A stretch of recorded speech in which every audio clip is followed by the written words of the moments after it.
Hey, Freddie, What's happening, bro? what's happening? How you doing? It says Louis B on there. It says Louis B just entered the waiting room. Shit, I don't see you. That's Let me see. I got a here, wait 1 second. Could be mine. or I got a lag too on mine. Let's see. That I let you in, right? Let's see. Oh, there you are. Ah, Here we go. there he is.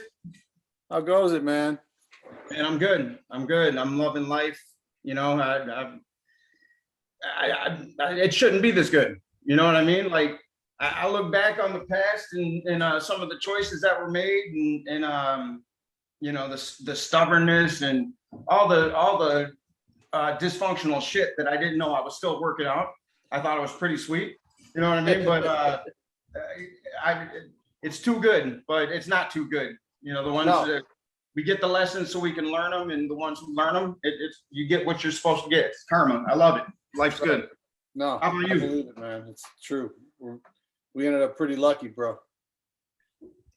Our stories don't fit anywhere. Like when Hex will tell a story, I'm like, I gotta verify it. Like I gotta verify it. When I tell a story, I got my book coming out.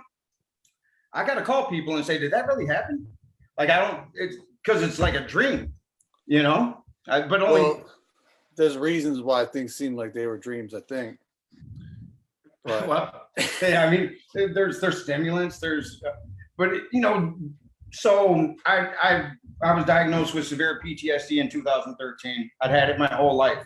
really, Yeah. I used to pride myself on my ability to say fuck it. There was a point in my life where it was around high school. I think I was 17.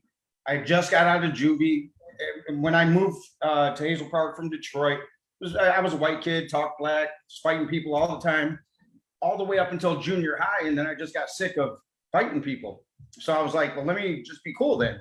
I started having parties and that kind of thing. right? And yeah, so it led to, so I started overcompensating for all my fears because I didn't have a father at the time. You know, my stepfather I rebelled against, and dad, I don't even know if he's alive, but so so like I was just trying to find myself. Like I was out there trying to find myself, and I lost my train of thought. So Mark was there. What did I say? We were talking about something that mattered just a minute ago. What you were saying was you had PTSD. yeah. I was talking about the PTSD. Fuck, man, don't let me lose this train of thought already. You were telling the story on why you had PTSD. Well, no, that was from my dad. My dad. That's why I had it. Oh no, it was why. So I prided myself on my ability to say fuck it. You know, I'd stand in a fearful situation and I'd just say fuck it. Like I can die right now, but fuck it. Yeah, and it wasn't that I wanted to die. I had this, you know, you had it too. I think this invincibility complex. Yeah. Like yeah. we would just walk into shit, and we worked it. I would work it out in my mind, all the different angles. One of them was always death, and I'd do it anyway. Lo and behold, that's a mental illness. That's fight or flight. That's all or nothing. Right. So I had lived my life like that. My metric was, well, I didn't die. That's not a healthy metric. No. You know what I mean? So No, it might have seemed like it at the time, but yeah, definitely not the way to do things, I don't think. Well, in our crowd, it was applauded, wasn't it? I mean, yeah, that was just kind of like the way the shit went down, but It's the way it made you legendary. There was a lot of legendary shit that went down, and I mean, we all are pretty lucky that you know, for the most part, came out and had still connected. You know what I mean? Yep. And to the ones that made it successful, got kids, I gauge success on you know, it doesn't have to be a kid, but there has to be a point in somebody's life where they start living for something other than themselves, and we do that for our art, right? But it's still kind of selfish in a little bit of a way. Yeah, for sure. But our kids, man, when they come, I wasn't expecting it. I ain't never changing a diaper. That's the kind of shit I used to say when I ain't never changing a diaper. I don't have time for that. I'll get a nanny. Instant flip flop. Like I became the biggest softie, and I didn't know what unconditional love was. I didn't know what that meant. I didn't know that something could be that big to where you would say, fuck it all. This is what fulfills me. You know what I mean? Yeah. No, I mean, it's crazy because I always say that people, everybody always, I say like warned me. Yeah. But it was in a loving way, like, man, you have no idea. You have no idea what it's going to be like. And they were right, You thought they were bullshitting though, didn't you? I mean, I believed it because, I had, I had my nieces and nephews running around and the way I felt about them, I could kind of, figure it out on my own, but no, until you're a parent yourself and you really see it. And then people did the same thing. So I had my son first, but then when people did it about my daughter, like, oh, wait, just wait, the girl's a different story, that type of thing. And I was like, that I didn't quite get as much. Yeah, I was like, no, I think I get it the way that I love my boys, but then, I was like, oh yeah, they were right. They were really right. Like that single tear falls out. Everything's out the window, man. Everything. It's a beautiful thing too. That's where it's so important. I was with PTSD. I was trying to run away from this thing my son was giving me, which in hindsight was unconditional love. I'm assuming that's what my dad ran from. It's a scary feeling when you don't know what it is. Yeah. You know what I mean? I wasn't open to it, and it was the birth of my son, ketamine, psychedelic therapy, and quantum physics. It's a weird mix, but those three things opened me up to the universe. I had an out-of-body experience over my son's high chair one day when I was on ketamine, because it does that. That's what it does. It induces near-death experiences at high psychedelic doses, and at lower doses, it's basically chemically induced transcendental meditation. So, but the visuals are the other realm or whatever. Yeah, it's not like acid visual. So I had this out of body experience where I'm standing over my son's high chair and I'm looking at my slobbing self who just fell down for a nap on the couch, and I looked at myself and I said, "Hey, you've been an asshole." But it was real loving, like super loving in the weirdest kind of way, to where I knew what that meant. I didn't know literally what it meant, but I just knew I had to do some backstepping and figure out, because I was real controlling. I was always trying to control my environment, egotistical, not because I was tough, but I was scared to let anything too close, because somebody might rob you, somebody might try to take this, somebody's going to talk shit. So I was always guarding myself from everything.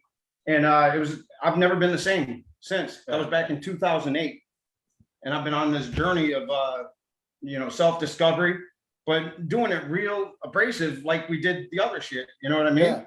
I stand in the face of people who want to say, that's not you.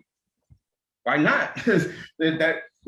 We change if we ain't changing. Well, I guess that kind of makes sense though, because if you're that passionate an individual about one thing, when it's something that's that much more serious, like family, like fatherhood, if you take it with that same passion that you took other things, and it's that much higher of a level of understanding, and like you said, unconditional love, I mean, how else are you going to handle it but with utmost intensity? You know what I mean?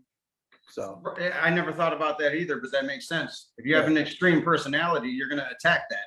And that's what I wrote in this little blurb, is because I was just thinking about it, and I was trying to, we're going to talk about your new projects and NFT and all that stuff, but I was trying to equate we have somewhat similar experiences. They're different. We're individuals. We're from different places, but we did the arts thing, and we've achieved a moderate level of success. You're doing real well where you're at. Are you still doing the gig with K-Rock? Yeah, man, absolutely. Nice. So I mean, I've got 200 irons in the fire at all time, man. I'm staying really busy. So, but yeah, like you said, like, very lucky, man, very lucky and very blessed to be, still operating in this business. You know what I mean?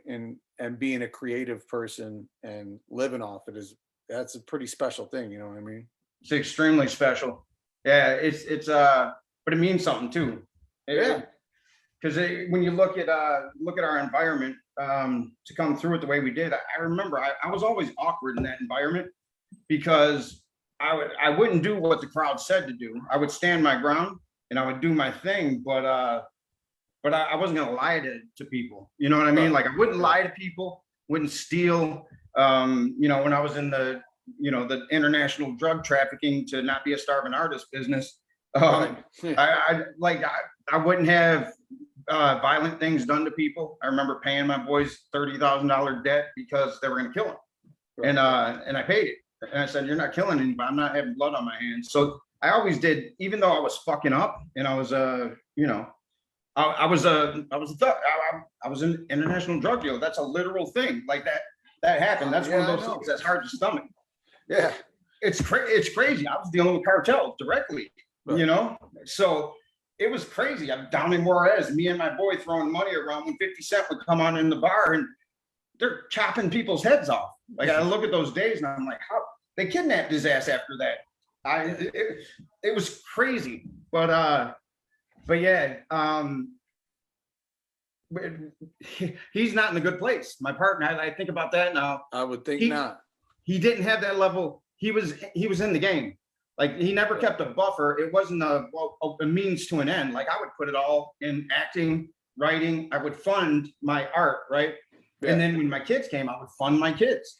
I would never go too deep because too deep meant you're giving your life to it when eventually they catch you or somebody kills you. Yeah. So I always kept a buffer, but I always kept integrity too. I never told on anybody. I never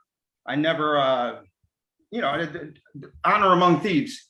And I think people that have that kind of honor and don't step over this line of victimizing people, I think there's a silver lining for us. I don't know what that looks like, but looks like that for you, maybe. I know what you're saying. I agree. I agree with what you're saying for sure, man. I mean, there's something that comes down to the to the character of a person, to their spine and their heart, and what kind of person they are, and and we all made and make, people make bad decisions, you know what I mean? But when it comes down to it, there's like a soul, your soul, right? And what your soul wants is an end result. I think that's where you truly find what kind of person somebody is. You know what I mean? People make mistakes, people do dumb shit, people do wild shit, crazy shit, but at their heart, that's where it really comes from, is what I'm saying. And how equipped they are to follow it, because I'm a heavy study in trauma by default. For me to heal myself, I had to dig in. Yeah. I made a decision. I said, my son's not going to watch me having these flashbacks. These patterns don't make any sense, and I can't live this way. So I would rather die. And I'm not taking your medication. And so I started reading books, and I got familiar with Bessel van der Kolk. He wrote Body Keeps the Score, best book on trauma ever written. But when I read it, I learned what the brain does to people with trauma, even moderate levels of trauma, and how those mechanisms work. So we got a society that lives in their defense mechanisms, right? It's by design. Everybody's scared of losing their job. They're scared. They're made to think their neighbor of a different color might take this, and we're a fear-based society. So Absolutely. In fear, you can't expand. It's not possible because you get stuck right on the precipice of fight or flight at all times. Your brain, the monkey mind hasn't evolved past survival. So that's all it knows. So if you can't get up into the neocortex, the part that makes us human, we're definitely not getting to the frontal lobe where all our good decisions are stored. So most of human society is living in that space to where all we're doing is arguing with each other to defend our subconscious faulty programming. And we can't even get to the logic because we won't admit that we're all traumatized. I saw a dude, you know who that Gary V dude is? Yeah. You hip to him? Vanderchuck, yeah. Okay. So he said that one of the problems with people is that they're too stuck with or. So it's like, well, I think this is cool. No, but I think this is cool. So it's like, it's either one or it's two. It's either this is cool or this is cool. Or either this is right or this is right. Right. Republicans are right, Democrats are right, one or the other. But he's saying the problem with so much of us is that it can be and, it could be this is right and this is right. Now, I'm not saying, I'm not being political at all. Right. But what I'm saying is that it's a good metric, though. It's fear. Like you're saying, people live off fear. People are wrapped up in, the anxiety in our world and our culture. Like, when we were kids, I think everybody's got anxiety. Everybody's built into us. But the amount of kids that are like diagnosed with anxiety now, that's given medication. It's sick. Given medication. My son, during the pandemic, he said he wanted to kill himself. And that's enough. That's enough. He's out there trying to hang himself in a tree, but not really. He should. But what this says is this poor kid, he knows something's wrong. He doesn't know how to fix it. So he just wants to get out of here. Yeah. Was he going to carry it out? I don't know. But he went to the mental ward. So they immediately prescribed him. It was Paxil and Trazodone. And they wanted to give him one more. I'm like, no. I'm like, you guys let him in, and I'm trying to not be, an anti-vaxxer here, but I do have a certain amount of knowledge, and the last thing you should do is give somebody chemicals that are meant to alter their brain chemistry permanently before you observe them. Right. But they have a formula. They want something to attack. They want the dopamine attack, they want the serotonin attacked, and then they want trazodone to put them to sleep, or some kind of something. Something that'll put them down. Yeah. And that's every kid. It's every kid. So he did that during the pandemic, and he was saying how it was stressing him out. I wasn't listening because I'm an adult and I'm thinking, Vinny, I'm thinking he's making excuses, right? But he's really he doesn't know how to manipulate that. So he's really telling me that, Dad, I don't know what's going, that's all he has. And then, so I'm not listening. He's not being heard. So he feels in his own house that he doesn't have anybody. Right. And he's got, everything's been pulled out from under him with COVID. So we get to the hospital when he makes his attempt, and we're stuck in the emergency room because there's no adolescent beds available in Michigan. It was, that's when my heart sunk, and it was a valuable lesson for both of us, because he's talking to me saying, Dad, I think I need a brain scan. And he's a funny kid, right? So I'm like, oh, you don't need a brain scan. Since he was a kid, he's been saying, I have crippling, anything on YouTube. Oh, I have crippling depression or shit like that. He's always saying that shit funny.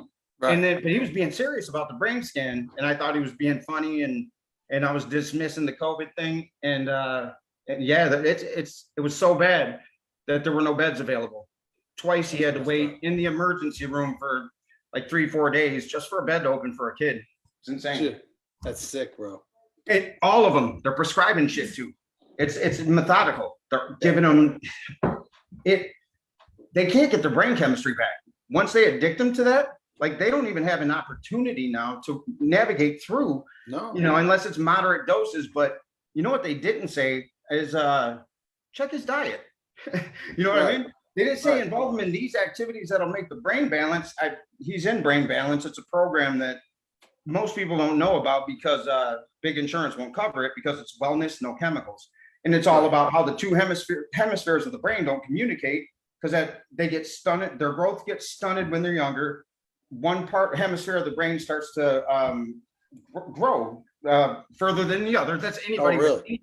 Yeah. So what it really is, it's not serotonin, dopamine. It's that this side's bigger, this side's smaller. Now it can't communicate over the lobes, right? So what they do is they expedite the growth in the weak side. They test, they run the scans.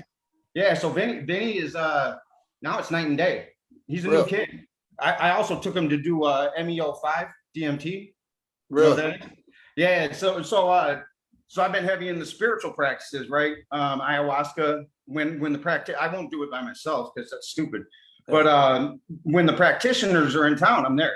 So I've done ayahuasca ceremonies with some really good guys, and MEO5 MEO DMT. So Toad.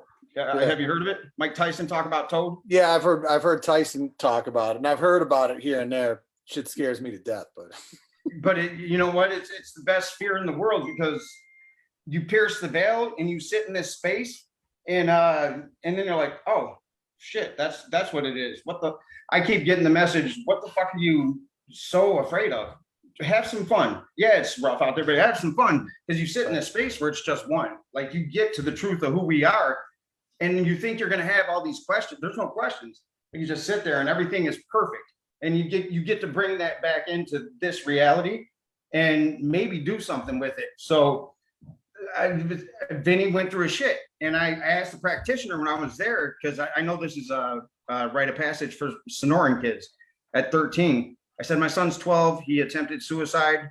Would you treat him? He says, yeah, but you can't convince him. Just ask him. And if it's for him, he'll feel called. And he's scared of everything. He's got, even when he's not, he wants to believe he is. So I told his mom, I said, hey, see if he wants to do it. But just keep the definition or the explanation real brief, and let him say yes or no. He said yes. I was like, what the fuck? So we went and did it, and this is mind blowing, because I was just gonna say, just so you know, my mind's blown. Like, I don't know, bro. I love you to death, bro, but I don't know about all that. That's crazy to me. He's 12. Yeah, he's 12, and it he's was 12. This is nothing compared to what they give a kid that they say has a listening problem in school. That's true too. I guess that's the thing, is that I gotta kind of, adjust lack of a better word, my paradigm of the way that I see.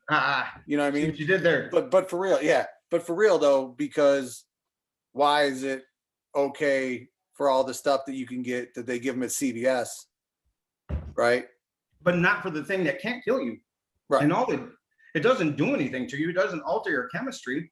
It just, all it does, we produce DMT in the brain anyway. Right. All it does is it gives you a push of the DMT. It allows it to come out as if you're dying. So it's scary, because you're being ripped from your five senses.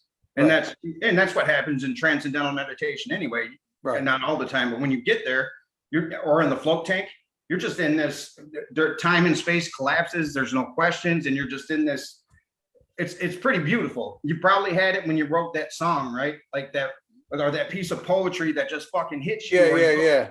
Like, you get that moment where everything's perfect. Yeah. And then you're always trying to get that back. Like, give me that shit. Yeah. So you get to sit in that space for an extended period of time. That's where I learned unconditional love was real. And I couldn't deny it after that. Like, when I got back here, I couldn't deny what I had just felt. It was the deepest truth I'd ever had in my life, and I couldn't deny it. So that changed it. But for Vinny, so you ask Vinny how he is, I don't know. And he's a teenager, right? He just turned, yeah. But he's a teenager that tried to kill himself during the pandemic. So there's a deep level of concern for those answers, because he doesn't think he's worth anything. We're pioneer parents with pioneer kids who got 24/7 hour bullying cycle and dopamine fix through this right here, this thing right here, these devices. Right. Like, the screen addiction is massive. Oh, it's awful, man. It's horrible. So Vinny, he's been told that he's not worth anything unless he consumes, buys this, does this. So he believes it. He goes and does this toad thing. You got to smoke it. He's never smoked, and it's harsh. He did it. And he went to that place. Now, he doesn't know how to come back and explain this shit to anybody. He doesn't know how to do that, but he was different. So the next day, he took his sister's piano out of her room, keyboard, and I go downstairs to see, because she was complaining about it. She don't even play it. I want to see what he was doing. The guy had all the keys marked up with blue tape, and he had a tutorial on his TV screen and on his computer. And he was going back and forth between these screens, and he was going back over and playing some shit. And I'm like, I'm going to leave you alone. So I left him alone, came back down, fucking kids belting out horror scores, because he's a big horror fan. I'm like, you got kidding me. And he wanted to die the week before that. He had just got out of the hospital. And later that week, he made dinner for us. You know, and he's been fine. Not fine. We're always gonna have to work. No. I got you. But I know what you're saying though. More fine than before. Yeah. He doesn't believe the bullshit. You know what I mean? He saw something. He doesn't know what he saw, but he carried it back with him to where that nihilism, that darkness, it doesn't make sense to him anymore. I recommend it to anybody.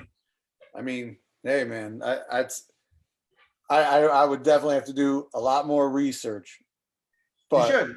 But yeah, man, I've heard about it a little bit. Like you said, I know Mike Tyson mentioned it, and my boy Ern turned me on to what's his name, Aubrey.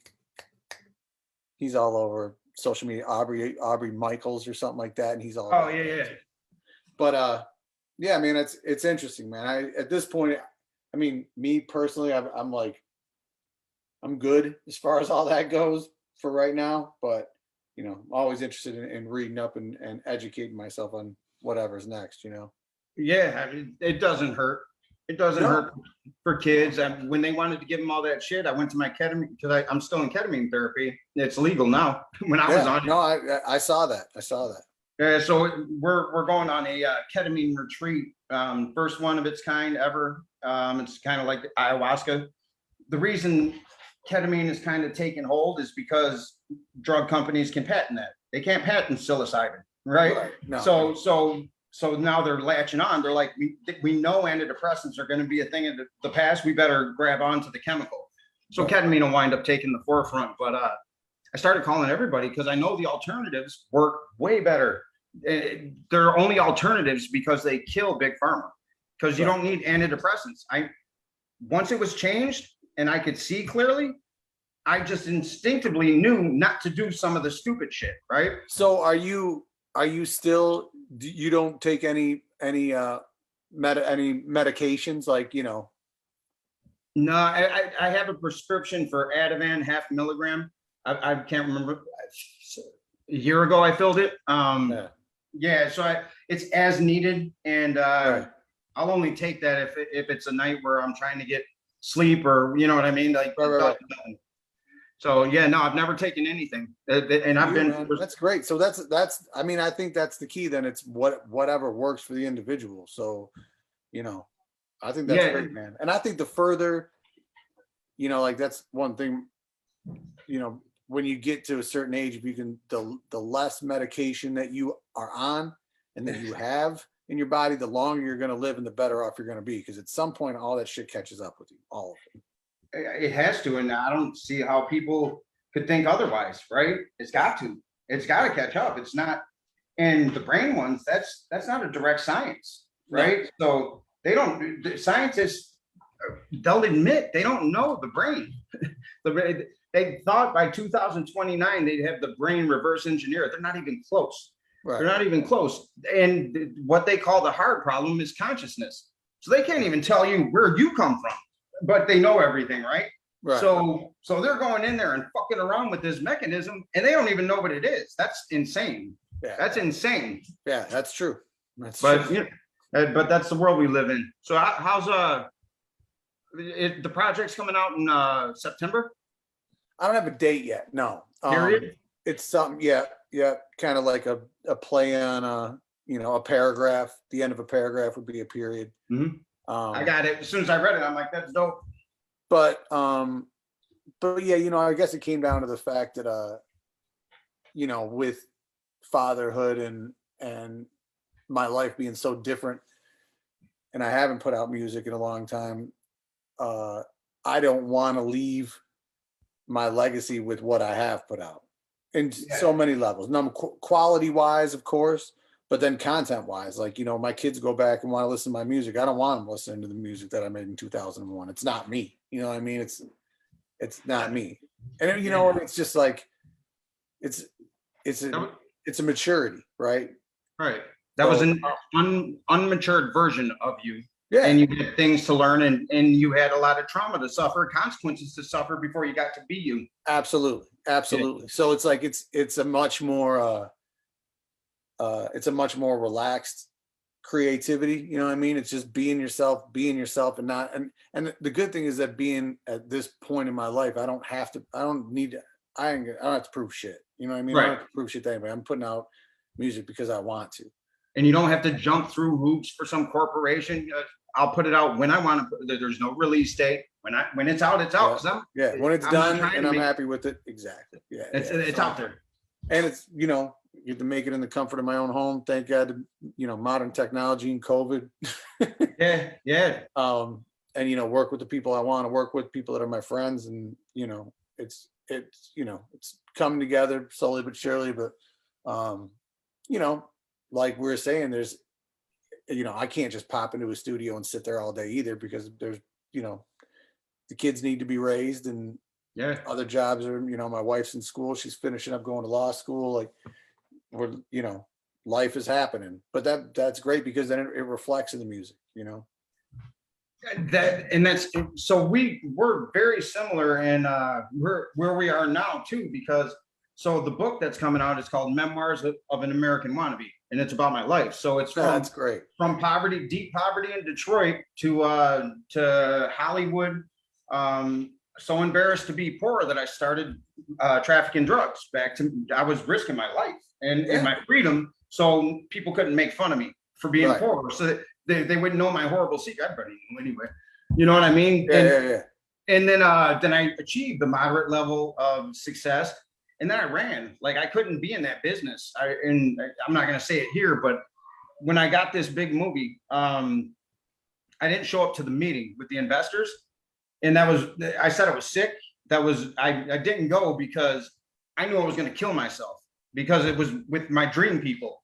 You know, there's some heavy hitters that I knew that I was those people. Like, that's my clique of movie makers. Yeah. And I'm not ready for that. I'm going to kill myself.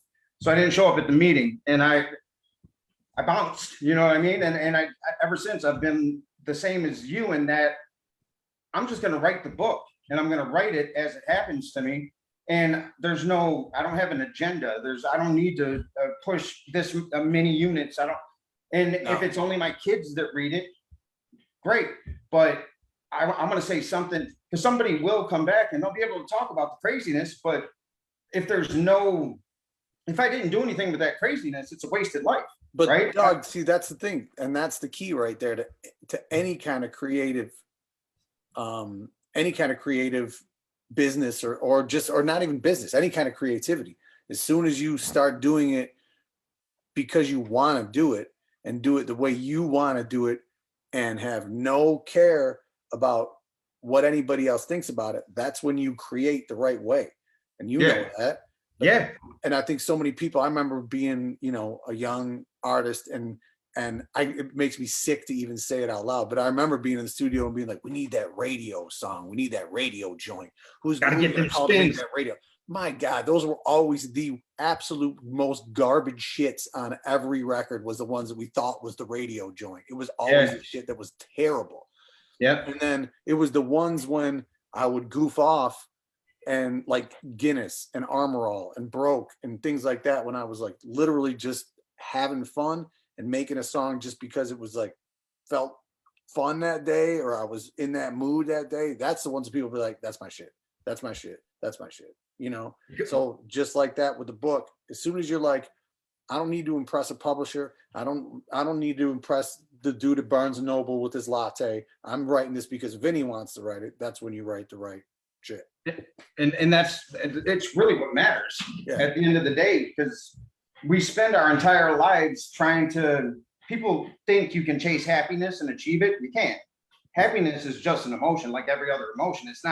It's not achievable in any sustained state, but you can achieve peace, right? Tranquility in the moments between the peak experiences, when you know that the pain is just as important as the joy, right?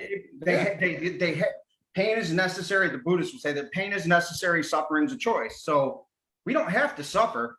But it's going to be painful. Like, shit's going to happen. My son committing suicide.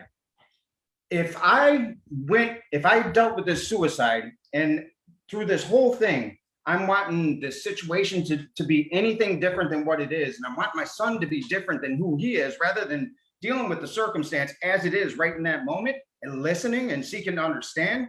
and getting out of my own fucking way and saying, "Oh, this shouldn't happen to my kid." Why the fuck? No, it did. So there's a reason.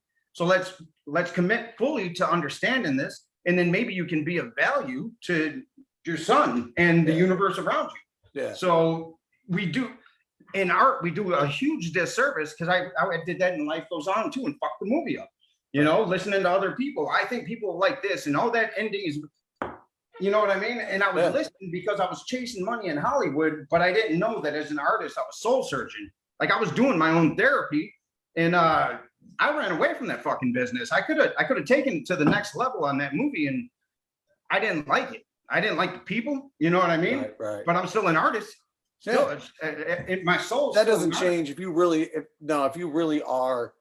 That doesn't go away. That's not something you get to pick or choose or turn on or off. That's just creators create. That's just the nature of the beast. Take that away, then you might die. You know, I can't see me ever making that choice. No, don't create anything for the rest of your life. Literally, there's like they say, like the things that are necessary for a human is water, food, human connection, and for creatives to create. So go ahead. Sorry. No. So I'm just saying it's like a necessity to a creative. So did you ever read Somewhere Better Than Here? No. I don't know if that. So Somewhere Better Than Here is a script I wrote a long time ago, and now it would be a period piece because it was about the bringing marijuana from Mexico to here. Yeah. But it was like a long poem. The characters that made it out of that story, they dreamt of somewhere better than here. They didn't know where it was, but they wanted to be somewhere better than where they were. Right. And so what you just said, the character that makes it at the end, he writes. There's this long monologue, and he says, "You can take away food, water, you can take away shelter, but you take away my dreams, I'm a fucking dead man." You know what I mean? Like there you go. Yeah. So. But I can't wait to hear your new album because I bet you that might be a soundtrack to Memoirs of an American Wannabe.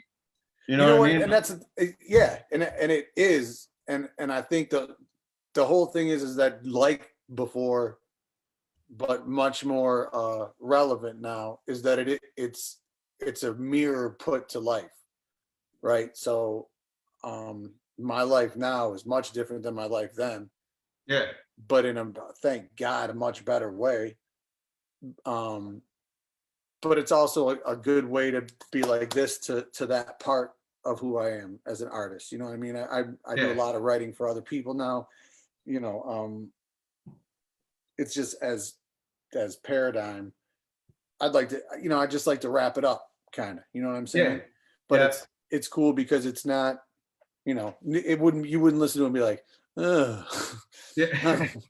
Like what's this song like playing with the kids? Is that it's not that, but it's but yeah, it's definitely a reflection, but put to the light that you would want it to be. You know, it's like adult contemporary hip hop, I guess you could say, or something like that.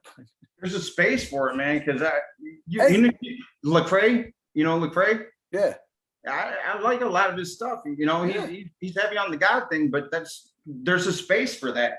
And there's a space for anything that's real. Whenever there's something that's real, there's a place for it. You know what I mean?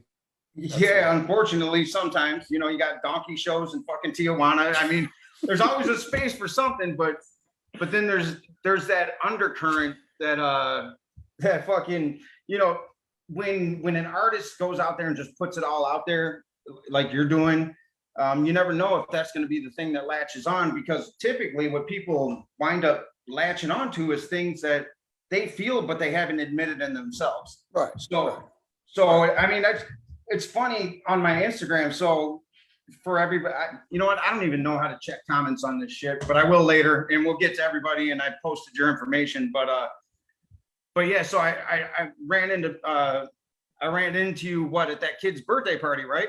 Yeah. I hadn't seen you in years, and you're looking good, by the way. Thank Did you lose more weight? What's that? Did you lose more weight? Yeah. Did you? Yeah, man. I need to. I'm trying to live now, bro. That's what we were talking about. Picking up kids. Yeah, Dad.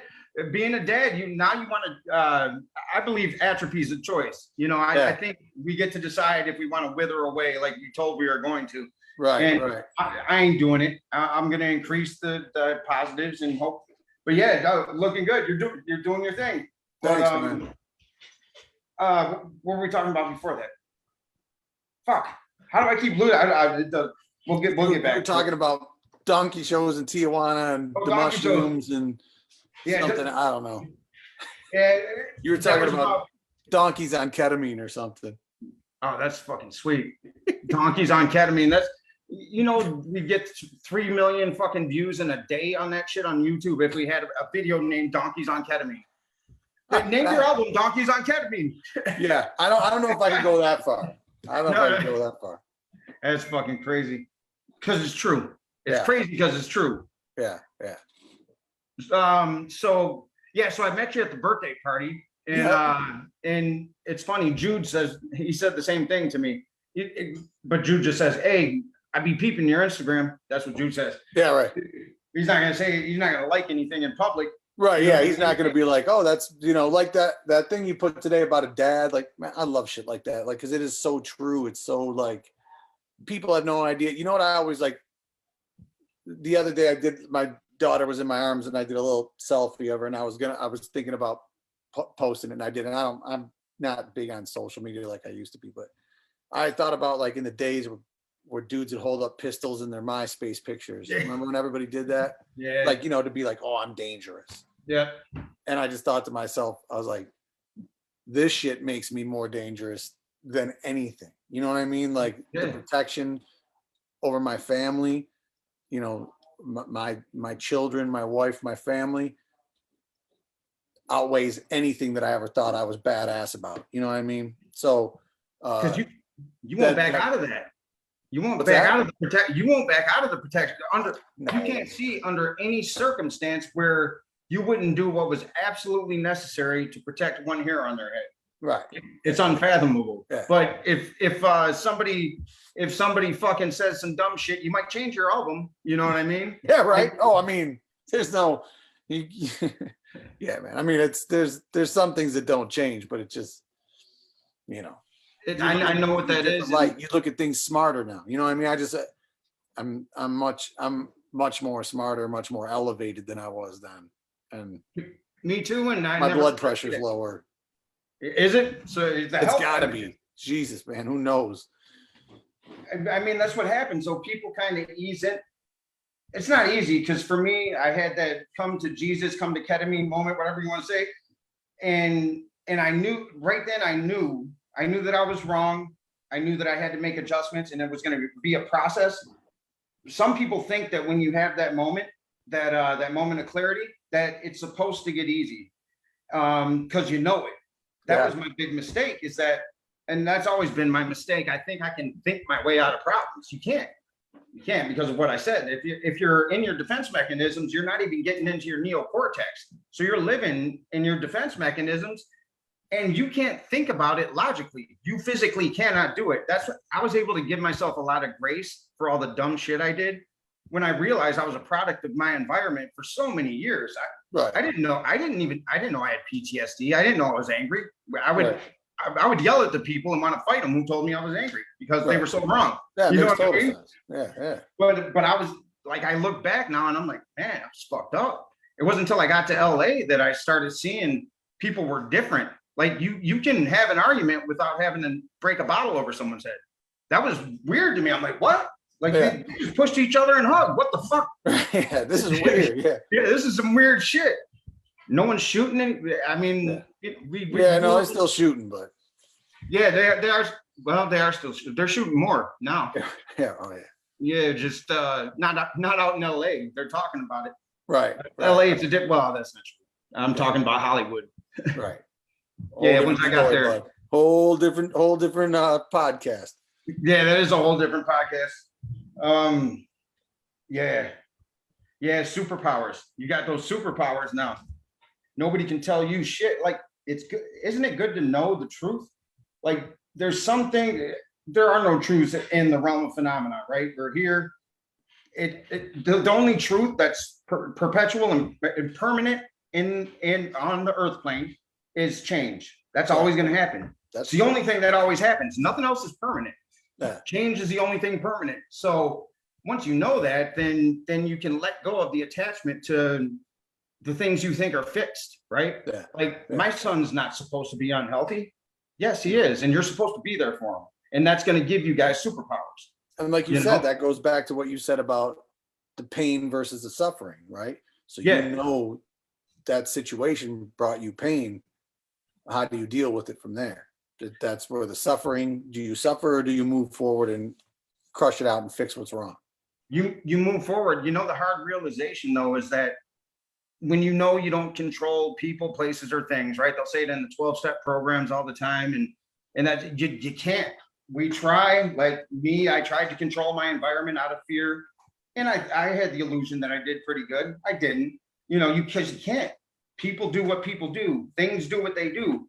I can't control my son. I can't control the influences. I can try my best, and having to come to grips with your 13-year-old's mortality is hard. But if I can't even, like, on a serious tip, I can't even fathom. I've friends that have, kids and will tell me little, situations they're going through. I just can't even, like, the way that I feel. So I feel for you, dude, that you even had to go through that. That's fucking terrible. That's terrible. Well, I'm glad it was a but I'm also glad for Vinny's sake that your head is screwed on the way that it's screwed on, so that you handled it properly. You know what I'm saying? And or the way that you found was the best way. I'm not crumbling, I could be. At first I was projecting my experience, but I broke that cycle. But I do all this, and I'm not saying it to him so much, but I'm just saying it. Yeah. And I'm projecting my experience onto this kid that's lost. Yeah. But that's the visceral response, right? That's the defense mechanism. And through cognitive processing therapy, I've learned to question that always. So I thought I could think my way out of problems, and you can't. So I had to learn to feel the visceral response first, because that's what was going to lead to the flashback, the visceral response. So now when I get that response, and I know it's not connected to reality, so the response comes, and I'm like, oh, and then I'll say, is this connected to now? And there's a few questions. Is this real? Is this connected to right now? Could this possibly be connected to something in your past? Because you work out your traumas. And 95% of the time, when I feel that deep visceral response to where I'm ready to act right now, like it's life or death, but it's not life or death, right? I just dropped my kids off at school, and I feel like I'm abandoning them. It's not life or death, but I feel life or death. So I don't have to crumble, right? Yeah. And I have to, and in that I can be empowered for him. And I looked him in the face. I said, because he kept trying to push his diagnosis. He really wants them to be true. And maybe they are, but let's try not to have that. But he's a 13-year-old. So I said, Vinny, look, yeah. I said, I love you more than anything, but I'm not attached to this outcome. I don't know what happens here. If you want to kill yourself, you're going to do it. People that really want to kill themselves, they do it. You have that power. So that's a powerful thing. You can do it whenever you want to do it. I'm going to miss you if you go, and it's going to tear me down, but I'm going to move on. I'm going to move on, and I'm going to know that I gave my best effort. Because, and if you don't understand that, I can't expect you to. You're a kid, but I love you, and I'm just going to keep filling you with love. And hopefully, in that time, you don't decide to leave me. You know what I mean? And that's how I left it. And I meant it. I meant it. Of course you did. Of course you did. But it's hard, because I go through all these exercises where that's my son, but are you kidding me? Shit. If I'm talking the spiritual shit, I got to walk it. You know what I mean? I got to find a way to not suffer in that. That doesn't mean you don't feel pain, but you take that pain and you bring it into the new experience, and it's what art is, right? Yeah. You take that pain into the new experience, and maybe you save somebody's life, right? Yeah. They don't feel alone because they just heard what you said. Right. Well, look, man, I don't, we both were in a real tumultuous time together. I think that when you and I were hanging out, that was probably one of the sloppiest times in my life. You know what I mean? Like that was a messy time. Really? And Me too. it's really, really good. And it's really it makes me happy that you're doing so well and that you got your head on the way that you got your head on. I mean, I'm proud of who I am. You know what I mean? I'm real proud of the person that I become and the transformations that I've made as a person. I'm still the same person. You know what I mean? I'm not, but I'm so glad that I picked the roads that I picked from that point on, because that did shape me. You know what I mean? Like the shit that we did then still shaped who we are now. There's mistakes that we made that other people didn't get a chance to make. There's decisions that we made that other people would have loved to have made and learn the mistakes from, right? But it's really for lack of a better word, beautiful thing that we both are talking right now and talking here and not like in the fucking afterlife. You know what I mean? Right. So cheers to me and fucking you, bro. You know what I mean? So I'm really happy for you. When I see your shit on Instagram, whatever, like the positive, deep intellectual takes that you do on things, man, it's really makes me happy, man. It's good shit. It's really good shit. I'm happy for you. When I heard that from you, when I hear it from you and Jude and Hex will say it in his own way, right? Like, he'll tell you that when he tells you that you're stupid, that's basically like, I love you. So that's all love. Yeah. I got that from him this weekend. I'm like, I had Freddie on, and I can't remember what he said. He just said he's stupid or he drinks pee or something like that. I'm sure. Threw a monkey emoji in there. Yeah.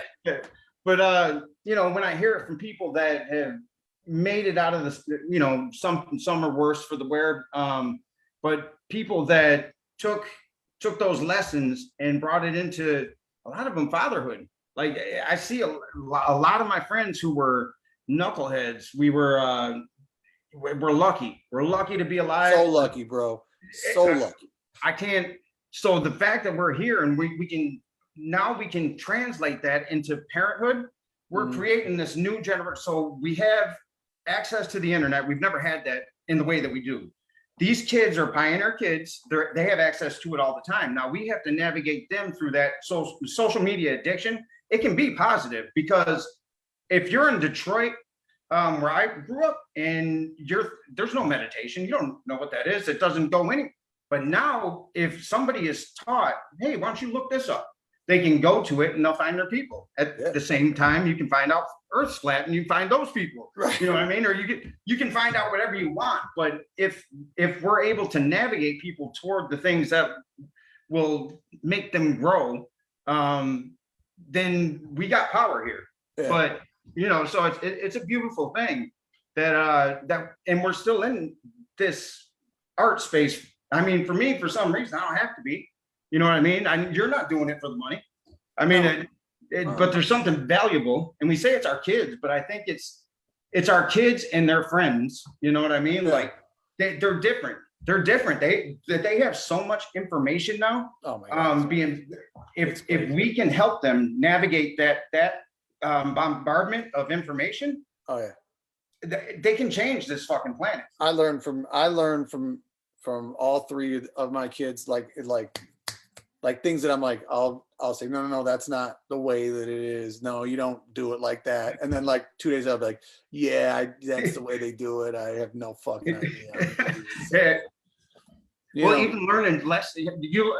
My kid, they were the biggest teachers for me when I was going through probably the biggest rough patch, because I was having this hard transition into.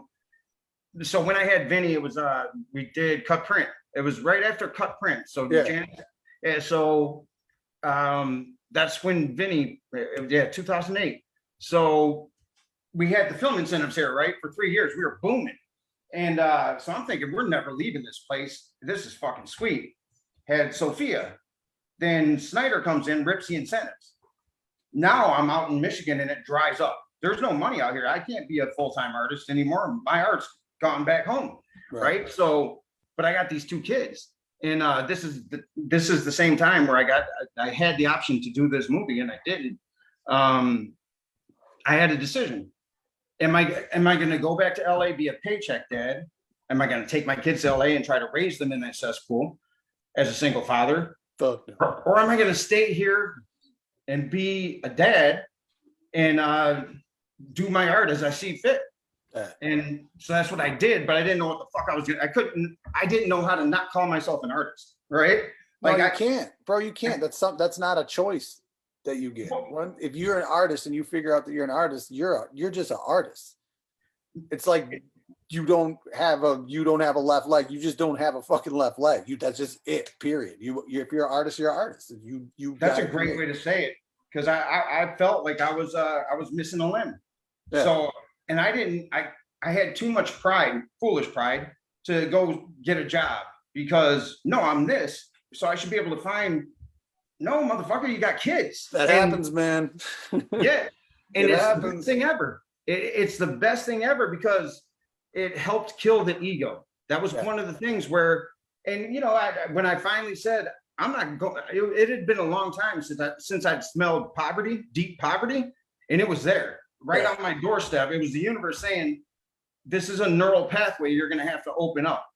You're more than an artist. You're everything." So they gave me these kids that they said, fuck your ego, fuck your label that you say you are. You might be that, but you don't have to not do other things because of it. Doesn't matter, man. Everything's out the window. Everything goes out the window. And it did. And I just threw caution to the wind, stepped into this insurance restoration business. And, within it's crazy. I shouldn't even be in restoration. I was always in my fucking roughneck neighborhood. I was the pretty boy, smooth Hollywood. You know what I mean? You don't want me with a hammer on your fucking roof, right? Still to this day. But I own a multi-million-dollar company now because I said, I just got to do something for these kids. And I don't care what it is. Fuck my ego if it works.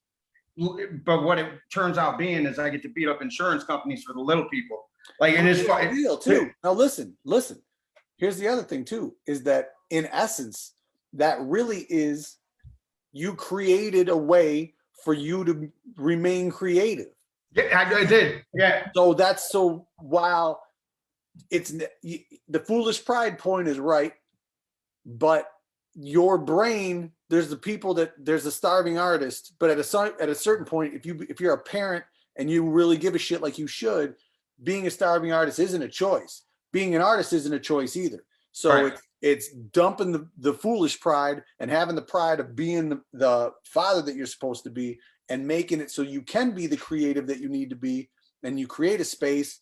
I created my space. You created your space so we can do what we're supposed to do, but at the same time provide for the people in our family that need us. And that's the most fulfilling, Yeah. They didn't ask to come here. I remember I was going through this. I was having my flashbacks probably 4 times a year, and I was checking out off the face of the planet. Usually it was alcohol, and I didn't drink on a daily basis. So I would be blacked out for like 2 weeks. And it was bad. It was bad. I'd just be gone and break my phone, lock the doors, isolation. I couldn't see it coming. I just didn't see it. There was no lead into that. But it was Vinny. I looked at, I'm like, I don't care what it is. I was going into shit that I know I'm not a gambler. I don't even gamble, right? But I'm gonna check out that 12-step because maybe there's something there. Like I was going to everything, trying to figure shit out because Western medicine didn't have shit for me. They kept wanting to give me all these fucking drugs and they'd have me fill out these questionnaires. Well, maybe you're bipolar. The fuck do you mean maybe? Because 3 of the questions were yes. Fuck you. I don't know a person. There's a little bit more to it. Yes. The fuck? So you're gonna give me that drug? And they tell me, I remember this doctor, he said, well, give it 30 days. I was like, I know. Did you just tell me to addict myself to your medicine? Like you're telling me to trust me. If you take a drug for 30 days, you're hooked on it now. Yeah, you're hooked on it. That's how that works. Fucking guy. But yeah, man. Yeah, man. I do gotta bounce. I gotta cut short. But you and I gotta come back and do the NFTs thing. Yeah, we did. I need to discuss more stuff, and I'm gonna get you some of the new music too, so that you can get a grasp on it. I want to come back and talk more. I got my wife's got some LSAT stuff, some fucking. She's going to law school. She's about to kick its ass. So anytime she needs to study for LSAT shit, I'm like, fuck yes, whatever you need. I got you. That's that superpower shit. Yeah, we'll talk more for sure. Yeah, Tom but Beals I is- do want to go. I do want to reiterate and say I'm really happy for you, man. It's good to talk to you. You know, we've seen each other in a couple different lights, and it's good to see each other at this light at this age. You know what I mean? You look good. You're healthy. You're doing well. Family's right. Your head's right. That shit's important, man. It's good. same, man. It's the same. Just like I said, when you came up to me at that thing, and that's when it mattars, because those are my people, right? Like that's my people, and I know they went through the shit, and they think if we're thinking the same way and we're winding up in the same place, we're doing something right. That's right, bro. So I'm proud of you too, and give my love to the family. I will. You say, man. Keep in touch. Hit me up, and let's schedule another one, because I want to talk more and get into more shit. Tom's on next week with the NFTs. He's the guy, the CEO with Yellow Heart. So maybe you can hop on for a minute or so. We'll talk. Yeah, for sure. Well, thank you. All right. Have a good night, man. Much love, Vinny. All right, brother. Take it easy.